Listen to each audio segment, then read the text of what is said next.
Eh bien, bonjour à tous, j'espère que vous avez la forme. Alors, petite intro assez sympathique et assez courte. Aujourd'hui, on va parler du boîtier Zalman S3. Un boîtier simple, mais efficace, petit, mais costaud. Bien sûr, avant toute chose, n'oubliez pas, comme bien sûr, de faire le petit like, les petites souscriptions à l'abonnement, bien sûr, activer la petite cloche. C'est important pour le référencement sur YouTube. Et bien sûr, pour suivre mes prochaines vidéos et savoir quand est-ce qu'elles sortent. Donc on va vous faire une petite vidéo assez courte pour vous présenter ce petit boîtier. Et en même temps, on est sur l'épisode 1 du setup abonné de cette année. On se retrouve tout de suite après le jingle.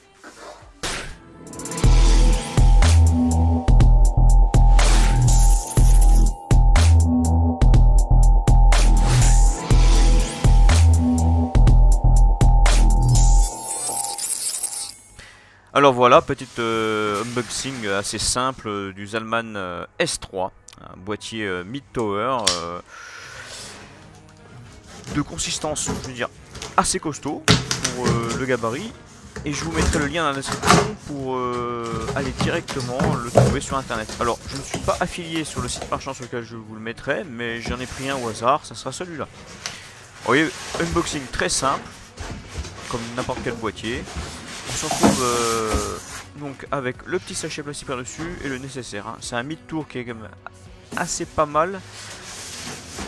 Dans le sens où, ce que je veux dire par là, c'est que malgré son petit gabarit, on peut mettre plusieurs types de carte mère, on peut l'équiper relativement bien et il est quand même pas trop mal.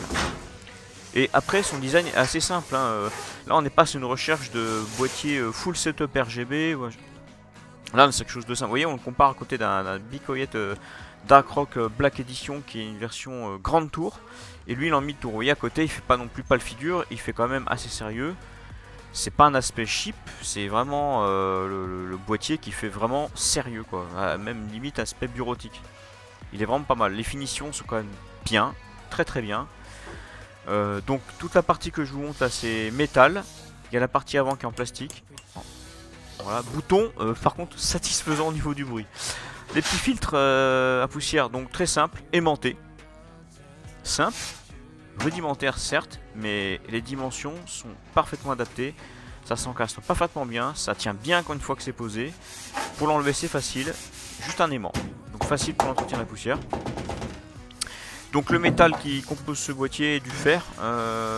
Donc il est assez, par contre le défaut que je trouverais c'est qu'il est assez mou, dans le sens où en fait vous pouvez le plier facilement, mais une fois que vous aurez monté votre setup dedans, l'ensemble va devenir beaucoup plus costaud, ce qui est tout à fait normal. Au niveau de l'airflow, le boîtier est vraiment pas mal, mais il faudra vous montrer méfiance. Si vous mettez une carte mère ATX, il faudra veiller à poser votre carte mère avant d'installer les ventilateurs. Vous pouvez faire l'inverse pour faire des tests, mais vous verrez qu'une fois que vous aurez installé la carte mère, si vous voulez aller en modèle ATX, ça sera un peu plus compliqué. Donc la vitre, elle est bien protégée de base, parce qu'elle a une protection plastique par-dessus et à l'intérieur.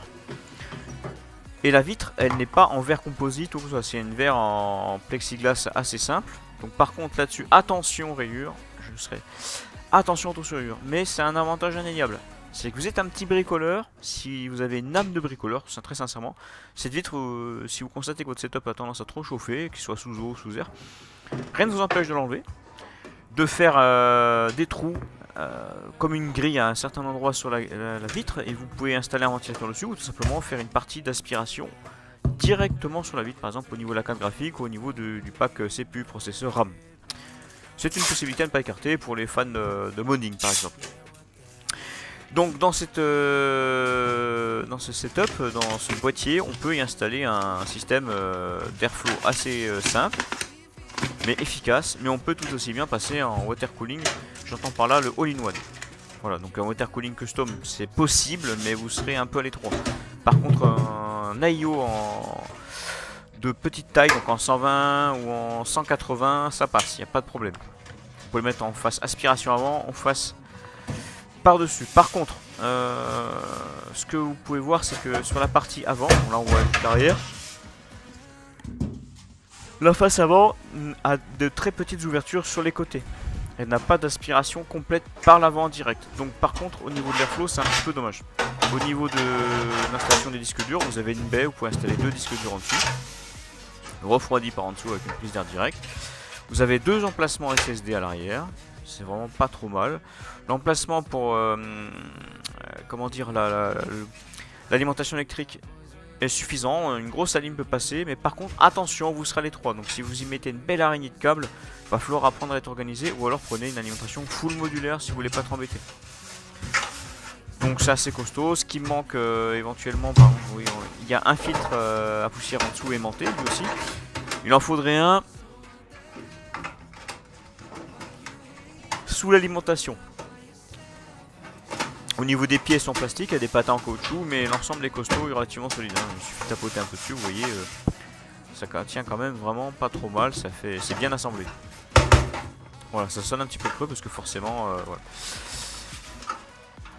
Donc on n'est pas sur une tour en acier non plus, hein, donc elle est relativement légère, elle se soulève avec 2 doigts au départ. Donc vous voyez, à l'intérieur, on voit légèrement au travers, le plastique est très fin, mais il n'y a pas d'ouverture autre que celle sur les flancs. Donc c'est vrai qu'au niveau de l'aération, ça manque un petit peu. Mais par contre, cette partie-là est modable, donc si vous êtes une âme de tricolore, vous pouvez faire des choses. On peut installer 3 ventilateurs en 120 devant en aspiration, on peut en installer 1 ou 2 au-dessus, ou un IO. Un ventilateur en 120 derrière et 2 ventilateurs en 120 position aspiration par le bas. À l'intérieur on a une notice qui est relativement complète, il y a quelques éléments, on a quelques serre-câbles. On peut y mettre des cartes graphiques grand format sur 2 ou 3 slots. On peut éventuellement faire un SLI, mais bon, au vu de la place intérieure j'éviterai. L'ensemble vis est relativement complet. Alors je rebondis sur la carte mère en TX. Si vous mettez une carte mère en TX, il faudra se montrer aussi méfiant au niveau des passages des câbles. Je vous conseille le 8 pin alimentation CPU de le faire passer avant et de faire prépasser les câbles au préalable. L'ensemble est quand même complet. Ça fait pas aspect cheap. Ça fait sérieux. L'assemblage est bien fait. Franchement c'est une tour qui vaut vraiment le coup. C'est un petit bijou. C'est un petit bijou très accessible. Si vous voulez quelque chose de sobre mais qui fonctionne bien, ben voilà. Un petit Zalman S3, petit boîtier très sympathique. Donc vous voyez au niveau des emplacements, je vous le montre un petit peu en mode démonté. Hein. Alors après vous pouvez tout aussi bien, si vous en avez les moyens, changer la vitre plexiglas et commander une vitre en verre trempé. Ça vous pouvez en commander, ça se trouve. Hein. Il y a des sites marchands qui en font. Au-dessus vous voyez c'est complet, on a l'USB 3, l'USB 2, les free jack, le bouton qui fait pas de chip du tout. Les boutons de reset c'est très bien, elle est LED. Hein. Donc on peut mettre une grosse carte graphique. L'emplacement CPU couleur est bien. On a une trappe à l'arrière pour passer les mains, pour visser à l'arrière. Il n'y a pas de problème. Trappe CPU, c'est très très bien. On peut mettre une grosse carte graphique, vous voyez. Et ça c'est vraiment très très très appréciable. Hein. C'est un très bon boîtier. Hein. Donc ici on passe sur une présentation de ce boîtier où vous pouvez voir ce que vous mettez dedans. Et bien sûr n'oubliez pas, je vais cataloguer cette vidéo dans l'épisode 1 de la construction d'un setup pour un abonné. Et ce boîtier, bien sûr, fait partie de son setup. Et ça sera le boîtier de son setup. Vous voyez, on peut mettre tous ces types de cartes mères. Et c'est vraiment très intéressant. Donc, présentation du Zalman S3. Et bien sûr, vidéo numéro 1 de construction d'un setup pour l'année 2022. Normalement, si tout se passe bien. Voilà. Vraiment, vraiment très très bon boîtier. Hein. J'ai été très surpris. Hein. Oui, là on peut mettre les emplacements différents de ventilateurs ou de l'in-one. On est vraiment très très complet. C'est très agréable hein, de pouvoir avoir ce genre de boîtier.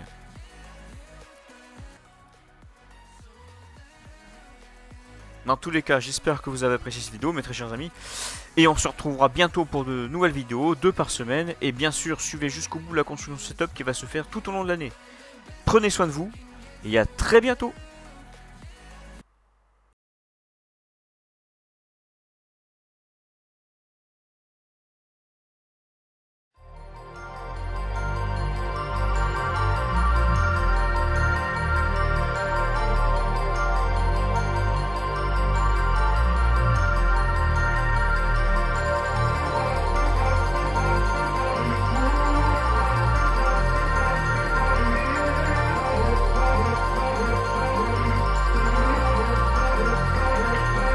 You won't look after my wounds. I suppose you will never regret it. I should throw myself out from the roof, 'cause you